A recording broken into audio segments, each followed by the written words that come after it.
Hello everyone, and welcome to Cinemas Lost Forever. This time we're looking at the Odeon in Lowestoft in Suffolk, born on the 23rd of January 1937 and closed on the 25th of April 1979. The Odeon in Lowestoft was an original Odeon theatre built for the Oscar Deutsch chain of Odeon Theatres Limited, and the architect was Andrew Mather.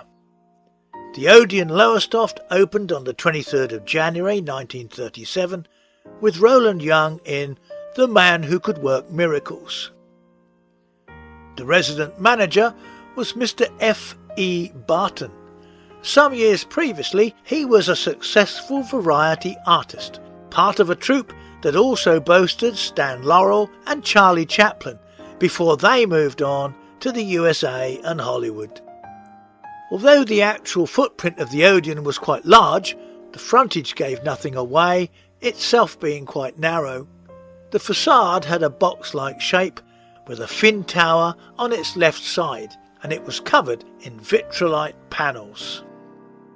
Inside the foyer, the upper walls were covered by painted panels by artist Bainbridge Copnell, depicting cartoon figures involved in sporting scenes. And here they are in a colourised image. Once inside, however, the patron was truly taken aback by the Art Deco inspired interior design. Note that the screen is set back from the proscenium arch. Here is a colourised version of the same photo. Seating was provided for 1,262 in the stalls and 606 in the circle. There were troughs in the ceiling containing concealed lighting, and there were decorative grilles on the splay walls which had small bas-relief of a naked female figure on the top. It wasn't until the advent of CinemaScope that the screen was enlarged, moved forward, and new lighter screen curtains installed. And once again, here's a colourised version for you. The projection equipment used was British Thomson Houston, or BTH, a most popular choice for cinemas of that time. The opening souvenir programme stated that the equipment boasted the clear and natural reproduction of the human voice.